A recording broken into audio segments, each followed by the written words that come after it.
So you got the customer sitting right in front of you or on a Zoom call, and you're about to show them the price. And as you show them the price, something disconnects. They just seem to hesitate or don't have an understanding of the dollar amount that you're presenting. The price is just too darn high.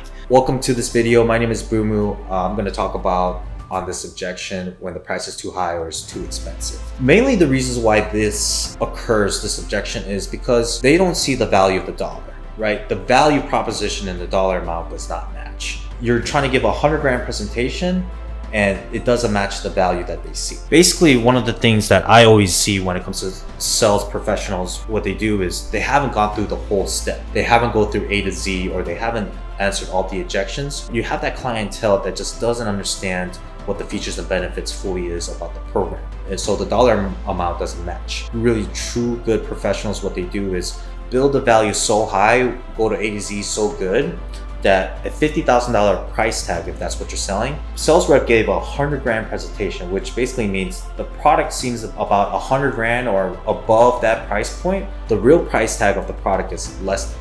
So when they decide to purchase something that's $50,000, $40,000, they say, all right, makes sense, let's do it. A lot of things that happen is the sales process, the customer is going through this emotional roller coaster. Values are stacking up, values are stacking up, values stacking up. The problem is this high, and they're overcoming the problem by offering a value, offering a product that's more than that, right? And they're able to solve this problem and mitigate, and this price tag makes more sense. So if you're talking about something, you're selling a $50,000 package that's going to generate them 100 grand in 2 months, basically you're going to talk about how you're going to invest 50 grand and how this 50 grand is going to save you 100 grand, or this 50 grand is going to generate double amount of income and you recoup that money. So you want to talk about basically overcome the objection, what they're going to have. So a good understanding that you want to do is make sure like you know the problem, like what some things they heard, what some things have they done in the past that worked or didn't work, and why are they sitting with you today to learn more about this. And some people are going to say, oh, I just wanted more information, see what it's about. So you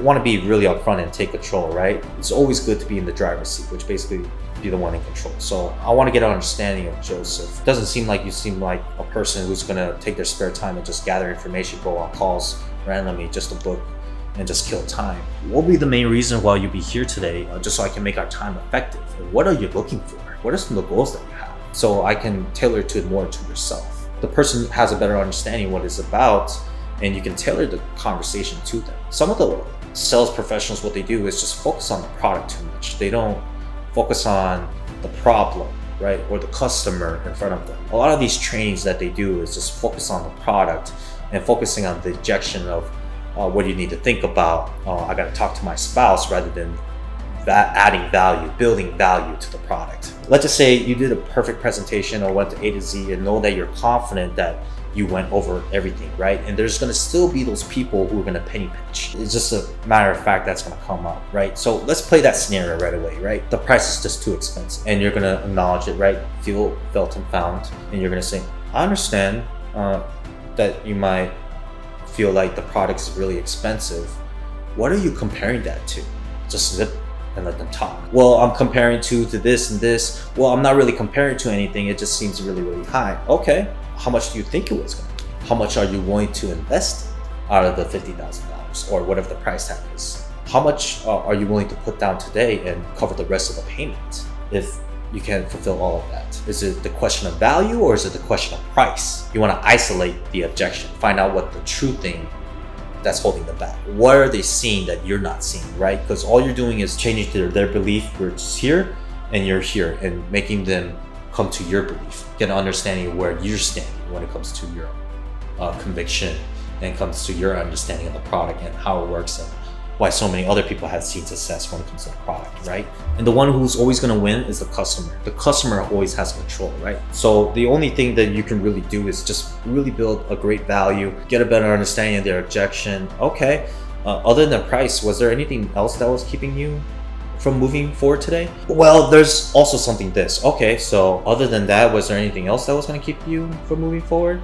And if they add something else, that means you have to do more work and overcome those and lead them to the sale. So basically what they're saying is, all right, I see the value in the product, but there's some of these concerns that I have as well in order for me to go in this position which is the sale, or get a better understanding. Okay, I see where your point is. Now I see the point and I want to meet you there. So it's really a good thing to do is to frame and get a better understanding where they're standing at. So one of the two things I always recommend people to do is like ask these two questions where, okay, what are you comparing that to? Is the question on the price tag or the value? You don't see the value in the product. And you want to get a better understanding of where they're standing and why are they saying those certain things. You just want to stare at them and just stay quiet and listen to feedback on why they're saying that. You can get a better understanding. If it's a common thing that's occurring over and over again, then there's certain things that you probably have to tweak on your process in order to get a better understanding why the prospects are not buying and saying why it's too expensive. Let's just say you didn't build enough value, or you're not understanding the right problem, or you're just focusing on the product too much, right? People buy all the time, right? It doesn't matter the ethnicity, the background, the demographic. They're buying a shirt, they have a shoe, they have a place to stay, so they buy certain things, right? So you just have to understand certain people are gonna lie, certain people are gonna buy. Are what they're saying a limited belief, or are they saying that just so they can not buy anything? And then are you calling them out on the BS, or are you addressing, oh, remember that you brought that up, that the reason why you're here is you want to solve this problem? This is what the product is offering. Where are we getting this disconnect? Even though they said like, this is the reason why I'll buy, this is the reason why I'm here, and this is what the product does, right? When you offer that solution. So you want to get a better understanding on why they're saying that, and just ask some key questions. Okay, so you have to think about it. Okay, how many days did you need to think about it? Basically, you want to say, okay, so let's just book a second consultation just so we can go any overnight questions and see some other things that you might want me to go over the detail, and we'll go from there. Basically, you're just going to overcome the objection, answer, of course, when they attend the call or attend your meeting, and that's basically you're going to overcome the think about objection. Or if they need to speak to a spouse, right? What I personally like to do is just reschedule. It seems like you need your spouse's approval. You know what? She might have some questions that you might not have thought of. So let's book a consultation where you guys are going to be both available, all the decisions makers that are going to be present, so you guys can evaluate and make an educated decision if this is something you guys want to do together or not. Just so we can make our effective for both of our time, instead of doing a PowerPoint with you and you do a PowerPoint for her, when we can just do one PowerPoint and just make all of our times easier and effective. How's that sound? And you're just basically go overcome by meeting the situation and overcoming the objection when all the decision makers are there. Because you're not going to overcome a conditional objection. Emotional objection, conditional objections versus objection about the product is totally different. What you want to do is actually, all right, so let's just do this and let's do this. You have time to think about, you have your spouse here, and we can go over that. Able to just do your normal process A to Z instead of having a decision maker that might be changing things, or someone that's outside that might not see the value that you're presenting. You can be in control of your sales process, right? It's almost like a doctor trying to explain to their spouse how a surgery is going to be done, when the doctor has 10 years experience on the field, 10 years experience in school, did this residency, hold this process, go through an apprentice program, versus someone who just listened to a doctor for 10 minutes and try to explain that to a spouse, right? It's just not going to connect value-wise. So you want to understand the situation, the decision makers, and all that in place so you can build the proper value. So there's no missing beat. The sequence, it's all about being an oak tree, being present, being there, and being in control of the situation so you can do that. Not only you want to just ask questions, but be in a very good position where all the decision makers are there. You understand the problem by asking questions, knowing the main concerns are, the objection, and just present the value A to Z and stack values and record your presentations. I highly recommend it. Record the ones and understand what some things you could tweak, what some phrases that the customer said that you didn't take account.